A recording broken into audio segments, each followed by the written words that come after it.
নমস্কার ভাই এবং বোনেরা, প্রতিশ্রুতি চ্যানেলে তোমাদের স্বাগত জানাই। এখানে তোমরা পাবে বিভিন্ন প্রতিযোগিতামূলক পরীক্ষার প্রশ্ন, উত্তর এবং গুরুত্বপূর্ণ সাজেশন। আমরা মূলত এই চ্যানেলটিতে জিকে, জিএস এবং ইংরাজি বিষয়ের ওপর পড়াশোনা করব এবং জানব সম্পূর্ণ বাংলা ভাষায়। তো আমরা শুরু করেছিলাম এসএসসি জিডি পরীক্ষার 2024 সালের প্রিভিয়াস ইয়ারের যে প্রশ্ন, মানে ফেব্রুয়ারি মাসে 2024-এ যে এসএসসি জিডির পরীক্ষাগুলো হয়েছিল তার প্রতিটি শিফটের প্রশ্নগুলো নিয়ে আমরা আলোচনা করছিলাম। তো আমরা লাস্টে আলোচনা করেছিলাম 22শে ফেব্রুয়ারি থার্ড শিফটের জিকে, জিএস এবং ইংরাজি। আজকে আমরা আলোচনা করব 22শে ফেব্রুয়ারি ফোর্থ শিফটের জিকে এবং জিএস, তারপরে করব ইংরাজি। ঠিক আছে, তো চলো তাহলে শুরু করা যাক আজকের আমাদের প্রথম প্রশ্ন।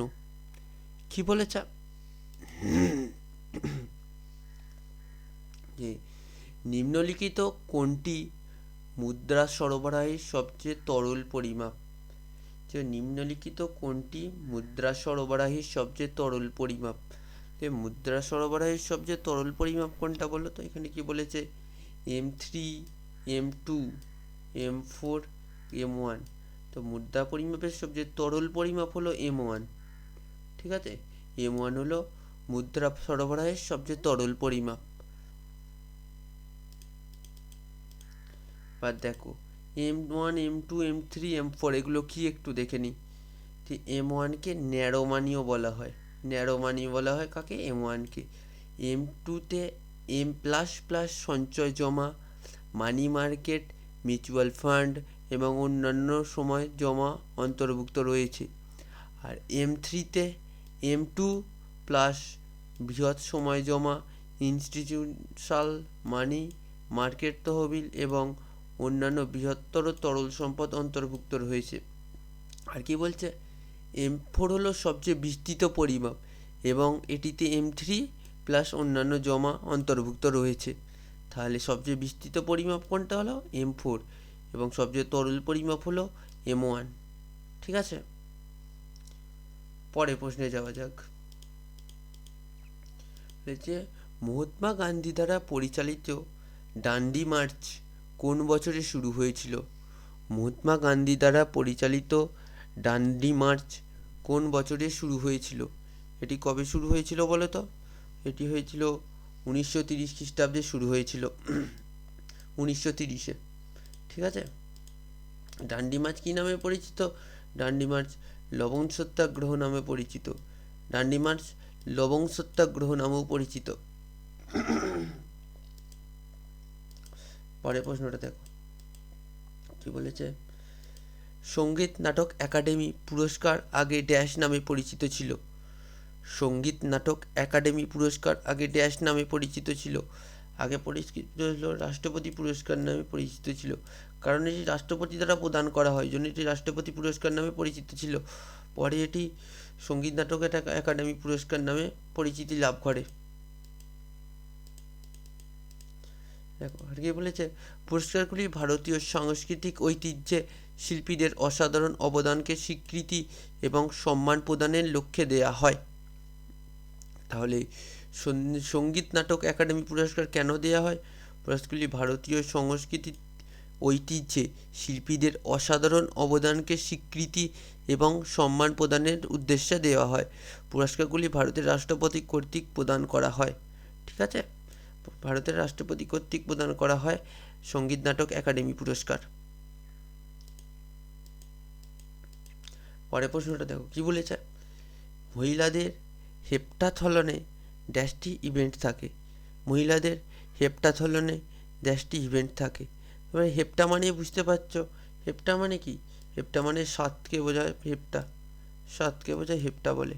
ঠিক আছে, তাহলে এটা 7টি ইভেন্ট থাকে। আর পুরুষদের কটি থাকে বলে তো? পুরুষদের ওটা টেকা বলা হয়, তাহলে 10টি ইভেন্ট থাকে। ঠিক আছে, সেখানে দেখো এই ইভেন্টগুলি, এই যে 7টি ইভেন্ট, ওগুলি কী কী? এগুলোকে বলা হয় 100 metre hurdle, high jump, shot put, 200 metre, long jump, বর্ষা নিক্ষেপ এবং 800 মিটার। তাহলে কটা হলো? 1 2 3 4 5 6 7, দেখো 7টা আছে। ঠিক আছে, তাহলে ইভেন্টগুলি কী কী? 100 metre hurdle, high jump, shot put, 200 metre, long jump, বর্ষা নিক্ষেপ এবং 800 মিটার। ঠিক আছে, কে বলেছে? 1981 সালে আন্তর্জাতিক প্রতিযোগিতায় পেন্টাথলনের পরিবর্তে হেপ্টাথলনকে মহিলাদের জন্য স্ট্যান্ডার্ড সমন্বিত ইভেন্ট হিসাবে গ্রহণ করা হয় বা গৃহীত হয়। তাহলে কত সালে? 1981 সালে। তার 1981 সালে হেপ্টাথলন হয়েছিল। তার আগে কী ছিল? তার আগে ছিল পেন্টাথলন। মানে তখন মোট 5টি ইভেন্ট ছিল। ঠিক আছে, তখন মোট 5টি ইভেন্ট ছিল। আর বলেছে হেপ্টাথলনে পুরুষদের সমতুল্য ইভেন্ট হলো ডেকাথলন, যেটা আমি প্রথমেই বললাম, যাতে 10টি ইভেন্ট থাকে। তো পুরুষদের কি? ডেকাথলন, যাতে 10টি ইভেন্ট থাকে। ঠিক আছে, পরের প্রশ্নটা দেখো কি বলছে। গাঙ্গুর উৎসব ঐতিহাসিকভাবে নিম্নলিখিত কোন রাজ্যের উৎসব? গাঙ্গুর উৎসব ঐতিহাসিকভাবে নিম্নলিখিত কোন রাজ্যের উৎসব? এটি হলো রাজস্থানের উৎসব, হলো গাঙ্গুর উৎসব। ঠিক আছে, রাজস্থানের উৎসব হলো গাঙ্গুর উৎসব। গাঙ্গুর উৎসব চৈত্র মাস হোলির পরের দিন থেকে শুরু করে 18 দিন ধরে পালিত হয়। তাহলে যদি জিজ্ঞেস করে গাঙ্গুর উৎসব বাংলা কোন মাসে পালিত হয়? বাংলা চৈত্র মাসে পালিত হয় গাঙ্গুর উৎসব। এটি কতদিন ধরে পালিত হয়? 18 দিন ধরে পালিত হয়। ঠিক আছে, তোমরা এই এক্সট্রা ডিটেলসগুলো একটু খাতায় নোট করে নিও, তাহলে তোমাদের পরবর্তীতে পড়তে সুবিধা হবে। পরের প্রশ্নটা দেখো। প্রি আর সিজেস একজন ড্যাশ খেলোয়াড়। প্রি আর সিজেস একজন কী খেলোয়াড়? হকি খেলোয়াড়। প্রি আর সিজেস কে ছিলেন বলতো? তিনি গোলকিপার ছিলেন প্রি আর সিজেস। ঠিক আছে, ভারতীয় জাতীয় দলের গোলরক্ষক হিসেবে দায়িত্ব পালন করেছিলেন প্রি আর সিজেস। ঠিক আছে,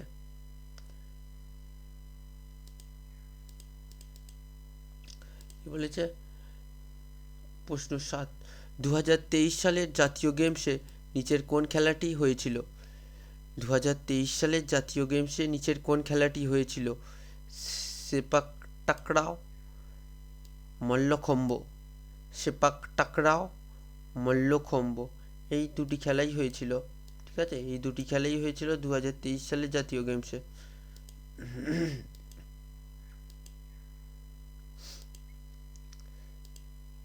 দেখো কি বলেছে। সেপাক টাকরা হলো একটি দলগত খেলা যা একটি বেতের বল দিয়ে খেলা হয় এবং এটি ফুটবল এবং ভলিবলের উপাদানগুলির সম্মিশ্রণ।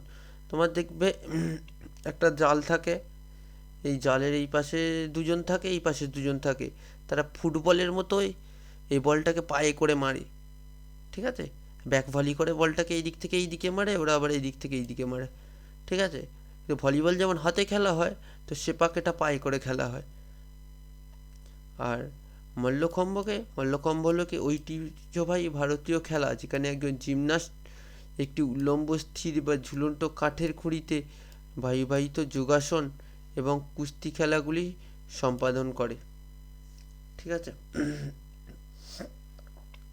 এই যে 2023 সালের জাতীয় গেমস, 2023 সালের জাতীয় গেমস কোন রাজ্যে অনুষ্ঠিত হয়েছিল? কোন দেশে কোথায় অনুষ্ঠিত হয়েছিল?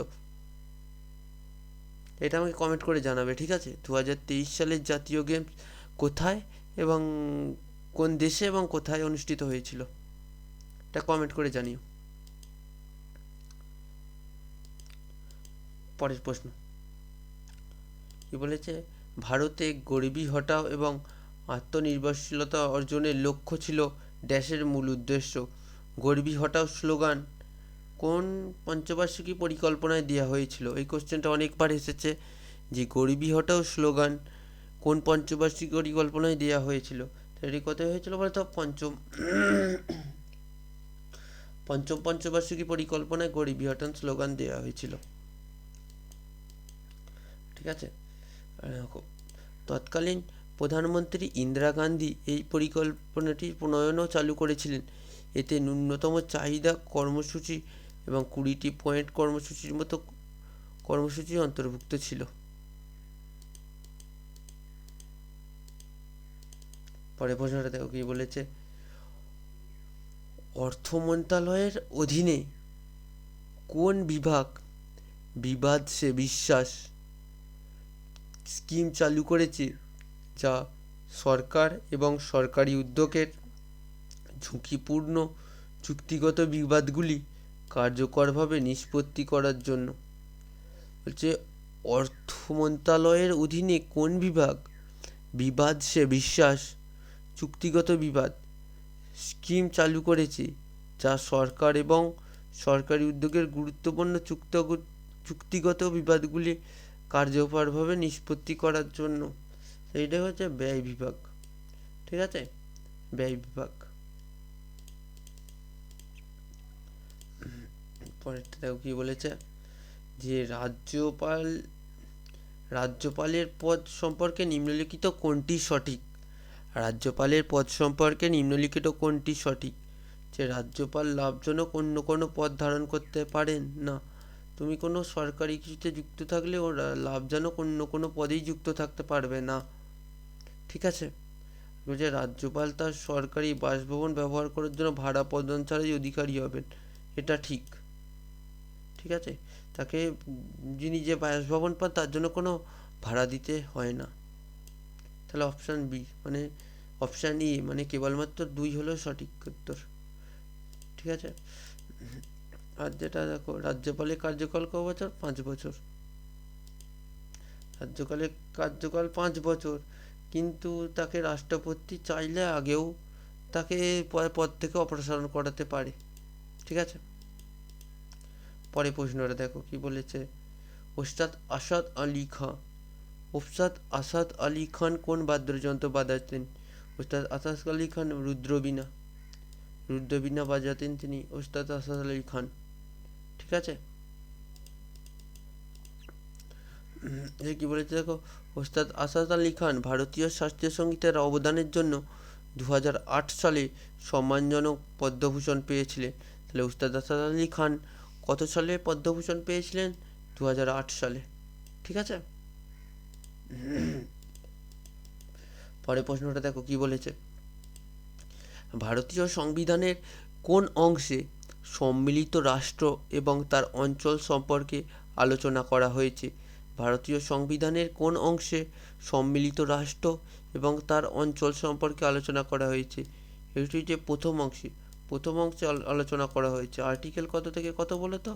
এটা হচ্ছে আর্টিকেল 1 থেকে 4। 1 থেকে 4 অঞ্চলে সম্মিলিত রাষ্ট্র এবং তার অঞ্চল সম্পর্কে আলোচনা করা হয়েছে আর্টিকেল 1 থেকে 4 এর মধ্যে, যেটি প্রথম অংশে আছে। ঠিক আছে,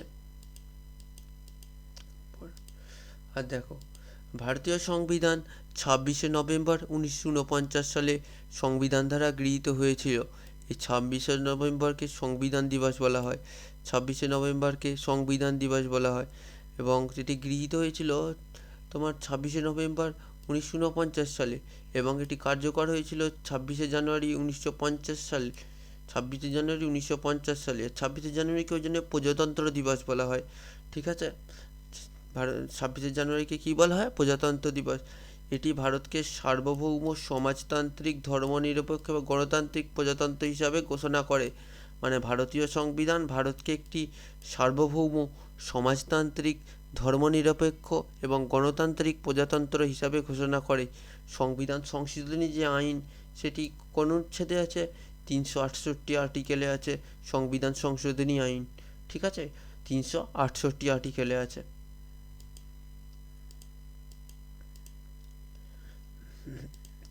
কুচিপুড়ি নৃত্যশৈল ভারতের কোন রাজ্যে কুচিপুড়ি নামক গ্রামে উদ্ভূত হয়েছিল? কুচিপুড়ি নৃত্যশৈলী ভারতের কোন রাজ্যে কুচিপুড়ি নামক গ্রামে উদ্ভূত হয়েছিল? এটা কথা বলা হচ্ছে, কুচিপুড়ি যে গ্রামটা, এটা অন্ধ্রপ্রদেশে অবস্থিত। অন্ধ্রপ্রদেশ।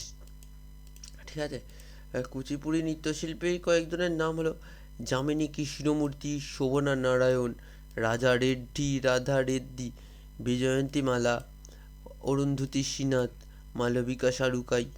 ঠিক আছে, এনারা হলেন বিখ্যাত কুচিপুড়ি নৃত্যশিল্পী। এর মধ্যে যামিনী কৃষ্ণমূর্তি এবং শোভনা নারায়ণ বিশেষ গুরুত্বপূর্ণ। আচ্ছা দাঁড়াও, আমাদের আগেরটা একটা বলি, যে কেরালায় কি কি কারণে নাচ বিখ্যাত বলো তো? এটা হলো কথাকলি, ঠিক আছে, কথাকলি এবং মোহিনীআট্টম, এই দুটি নাচ কেরালায় বিখ্যাত। তামিলনাড়ুতে হলো ভারতনাট্যম, ঠিক আছে। উত্তরপ্রদেশে হলো কথক হলো উত্তরপ্রদেশে। আর অন্ধ্রপ্রদেশে তো কুচিপুড়ি বললাম, ঠিক আছে। এই যে এরা আছে, এই যে বিভিন্ন ক্লাসিক্যাল ডান্স এবং তার নৃত্যশিল্পী, এর আমি পিডিএফ টেলিগ্রাম গ্রুপে দিয়ে দেব, ঠিক আছে। পিডিএফটা ডাউনলোড করছে, টাইপ করছে, টাইপ করা হয়ে গেলে তোমাদের আমি প্রোভাইড করে দেবো গ্রুপে, ঠিক আছে। পরে প্রশ্নটা দেখো কি বলেছে, যে ভারত দেশের সাথে তার স্থলসীমান্ত ভাগ করে নেয়। ভারত দেশের সাথে তার স্থলসীমান্ত ভাগ করে নেয়। ভারত তার কত দেশের সাথে 7টি দেশের সাথে তার স্থলসীমান্ত ভাগ করে, ঠিক আছে। আর কটি দেশের সাথে তার জলসীমান্ত ভাগ করে বলো তো? জল বা সমুদ্র সীমানা ভাগ করে 2টি দেশের সাথে। সেগুলি কি কি? সেগুলি হলো শ্রীলঙ্কা এবং মালদ্বীপ। শ্রীলঙ্কা এবং মালদ্বীপের সাথে ভারত তার সমুদ্র সীমানা ভাগ করে। আর এখানে যে 7টি দেশের সাথে করে, 7টি দেশ কি কি? সেই 7টি দেশ দেখো কি বলেছে: পাকিস্তান, চীন, নেপাল, ভুটান, বাংলাদেশ, মায়ানমার এবং আফগানিস্তান। তাহলে 1, 2, 3, 4, 5, 6 এবং 7, ঠিক আছে। এই 7টি দেশের সাথে ভারত তার স্থলসীমানা শেয়ার করে। পরের প্রশ্নটা দেখো কি বলেছে, যে ভারত নিম্নলিখিত পঞ্চবার্ষিকী পরিকল্পনাগুলির মধ্যে কোনটি সম্পূর্ণ ব্যর্থ ছিল? ভারতের নিম্নলিখিত পঞ্চবার্ষিকী পরিকল্পনাগুলির মধ্যে কোনটি সম্পূর্ণ ব্যর্থ ছিল?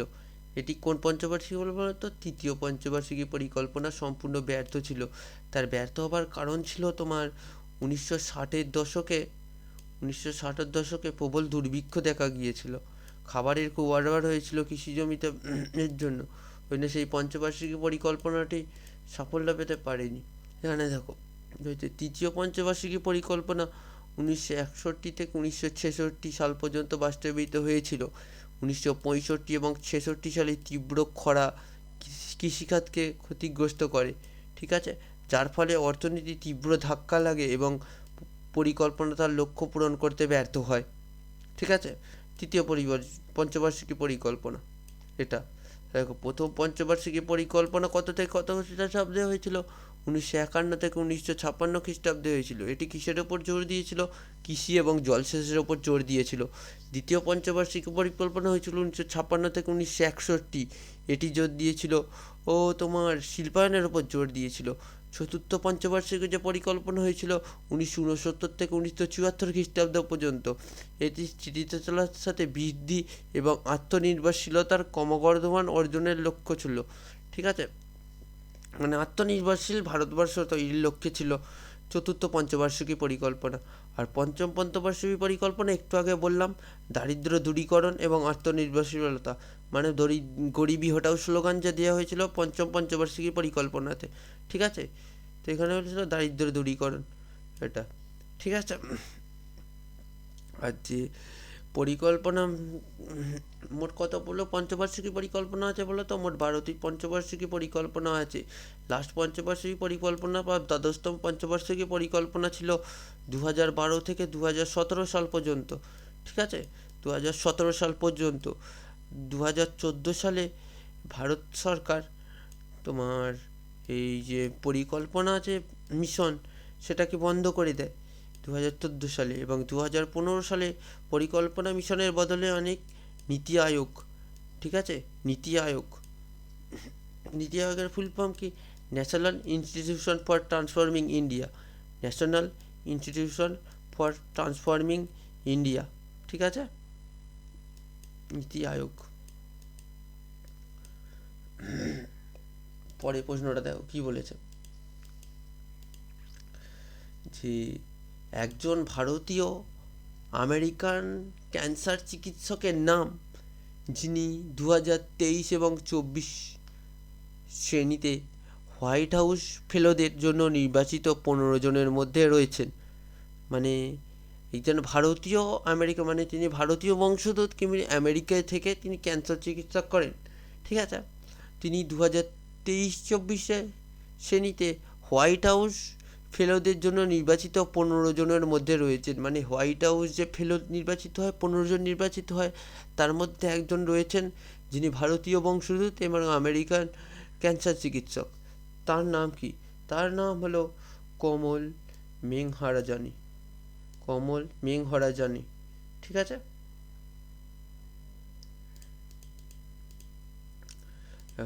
বলছে হোয়াইট হাউস ফেলোশিপ প্রোগ্রামটি 1964 সালে প্রেসিডেন্ট লন্ডন বি জনসন দ্বারা তৈরি করা হয়েছিল। তাহলে হোয়াইট হাউস ফেলোশিপ যে প্রোগ্রাম কত সালে হয়েছিল? 1964 সালে। কার দ্বারা হয়েছিল? লন্ডন বি জনসন দ্বারা তৈরি হয়েছিল। বি জনসন দ্বারা তৈরি করা হয়েছিল। ঠিক আছে, হোয়াইট হাউস ফেলো প্রোগ্রাম হলো আমেরিকার সবচেয়ে সম্মানজনক নেতৃত্ব এবং জনসভার প্রোগ্রামগুলির মধ্যে একটি। পরের প্রশ্নটা দেখো, 17 নম্বর প্রশ্ন কি বলছে? 2005 সালে জাতীয় গ্রামীণ কর্মসংস্থান গ্যারান্টি আইন, এটি ভারতের সমস্ত গ্রামীণ পরিবারকে অদক্ষ শারীরিক কাজ করতে স্বেচ্ছাসেবক হলে ড্যাশ দিনের নিশ্চিত মজুরি কর্মসংস্থানের প্রতিশ্রুতি দেয়। যে 2005 সালের জাতীয় গ্রামীণ কর্মসংস্থান গ্যারান্টি আইন, এটি ভারতের সমস্ত গ্রামীণ পরিবারকে অদক্ষ শারীরিক কাজ করতে স্বেচ্ছাসেবক হলে ড্যাশ দিনের নিশ্চিত মজুরি কর্মসংস্থানের প্রতিশ্রুতি দেয়। এটি কত দিনের বলো তো? 100 দিনের। তোমরা নিশ্চয়ই শুনেছ যে 100 দিনের কাজ, 100 দিনের কাজ সেটাকে বলে এইটা। ঠিক আছে, গ্রামীণ জাতীয় গ্রামীণ কর্মসংস্থান গ্যারান্টি আইন।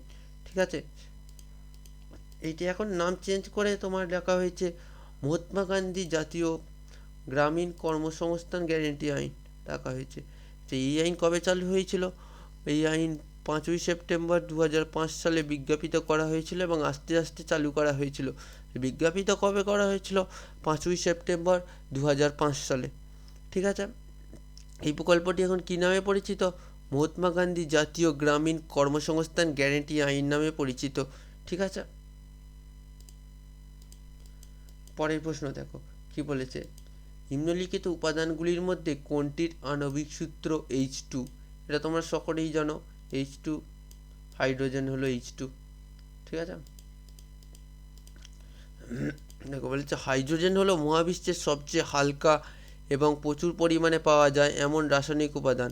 হাইড্রোজেনের পারমাণবিক সংখ্যা 1 এবং এটি পর্যায় সারণীর সবচেয়ে প্রথম উপাদান হলো H2। ঠিক আছে, H2 হলো প্রথম।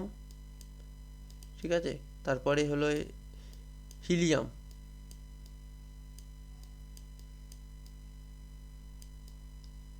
হিলিয়াম হলো দ্বিতীয়। ঠিক আছে, এবার তোমাদের একটা প্রশ্ন করছি যে আমাদের যে প্যারাশুট হয় দেখেছো, প্যারাশুটে হাইড্রোজেন গ্যাস ইউজ না করে হিলিয়াম কেন ইউজ করা হয়? প্যারাশুটে হাইড্রোজেন গ্যাস ইউজ না করে তার পরিবর্তে হিলিয়াম কেন ইউজ করা হয়? কেউ বলতে পারবে এটা? আচ্ছা, এটা আমি বলে দিচ্ছি যে হাইড্রোজেন দাহ্য, হাইড্রোজেন হলো দাহ্য গ্যাস। যে কোনো সময় অগ্নিসংযোগ ঘটে বিপদ হতে পারে, সেই কারণে হাইড্রোজেন ব্যবহার করা হয় না প্যারাশুটে, তার বদলে হিলিয়াম ব্যবহার করা হয়। হিলিয়াম হলো নিষ্ক্রিয় গ্যাস। ঠিক আছে, পরের প্রশ্নটা দেখো।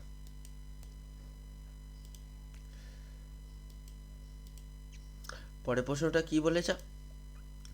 যে হিমাচল প্রদেশে প্রধানমন্ত্রী আবাস যোজনা গ্রামীণ এর অধীনে 19,578টি ঘর অনুমোদিত হয়েছে এবং 9ই নভেম্বর 2023 পর্যন্ত ড্যাশটি ঘর নির্মাণ সম্পন্ন হয়েছে। মানে প্রধানমন্ত্রীর যে আবাস যোজনা, সেটা হিমাচল প্রদেশে ঘর অনুমোদিত হয়েছে 19,578টি এবং 9ই নভেম্বর 2023 পর্যন্ত কতগুলি ঘর নির্মাণ সম্পন্ন হয়েছে সেটা জানতে চেয়েছে। এটা হয়েছে তোমার 14,906টি নির্মাণ হয়েছে। ঠিক আছে, এটা তোমার একবারে আনকমন টাইপের প্রশ্ন, মানে এইগুলো ম্যাক্সিমাম টাইমই পারবে না। ঠিক আছে, এভাবে দেখা যাওয়া সম্ভব না। ঠিক আছে, বলে দিলাম, ঠিক রাখো। প্রধানমন্ত্রী আবাস যোজনা গ্রামীণ দরিদ্রদের জন্য সাশ্রয়ী মূল্যের আবাসন সরবরাহ করার জন্য 20 নভেম্বর 2016 সালে চালু করা হয়েছিল। তাহলে প্রধানমন্ত্রী আবাস যোজনা এটি কবে চালু করা হয়েছিল? 2016 সালের 20 নভেম্বর। ঠিক আছে, আজকে আমাদের লাস্ট প্রশ্ন, 20 নম্বর প্রশ্ন। কি বলেছে? নিম্নলিখিত ব্যক্তিত্বদের মধ্যে কে অভিজ্ঞান শকুন্তলা নাটকটি লিখেছিলেন? নিম্নলিখিত ব্যক্তিত্বদের মধ্যে কে অভিজ্ঞান শকুন্তলা নাটকটি লিখেছিলেন? এটাই তো সবাই জানো, চলো কালিদাস। কালিদাস লিখেছিলেন অভিজ্ঞান শকুন্তলম। ঠিক আছে, কালিদাস ছিলেন একজন বিখ্যাত শাস্ত্রীয় সংস্কৃতি লেখক। ঠিক আছে, সংস্কৃত লেখক ছিলেন কালিদাস। তাকে প্রায়শই সংস্কৃত ভাষার সর্বকালের সর্বশ্রেষ্ঠ কবি এবং নাট্যকার হিসেবে বিবেচনা করা হয়। অভিজ্ঞান শকুন্তলম তার সবচেয়ে বিখ্যাত রচনাগুলির মধ্যে একটি। আর অন্যান্য যেগুলো রচনাগুলো ছিল মেঘদূতম এবং রঘুবংশম। ঠিক আছে, মেঘদূতম এবং রঘুবংশম এগুলো ছিল কালিদাসের অন্যান্য উল্লেখযোগ্য রচনা। ঠিক আছে, আচ্ছা তোমরা এখান থেকে বলো তো, কল্হণের লেখা সবচেয়ে বিখ্যাত গ্রন্থের নাম কি? অনেকেই জেনে থাকবে, এই প্রশ্নটা আগে এসেছে যে কল্হণের বিখ্যাত গ্রন্থের নাম কি। সেটা হলো রাজতরঙ্গিনী। রাজতরঙ্গিনী হলো কল্হণের লেখা। এবং অশ্বঘোষের লেখা কি বলো তো? অশ্বঘোষের লেখা হলো বুদ্ধচরিত। বুদ্ধচরিত হলো অশ্বঘোষের লেখা। ঠিক আছে, কল্হণের লেখা রাজতরঙ্গিনী, অশ্বঘোষের লেখা বুদ্ধচরিত।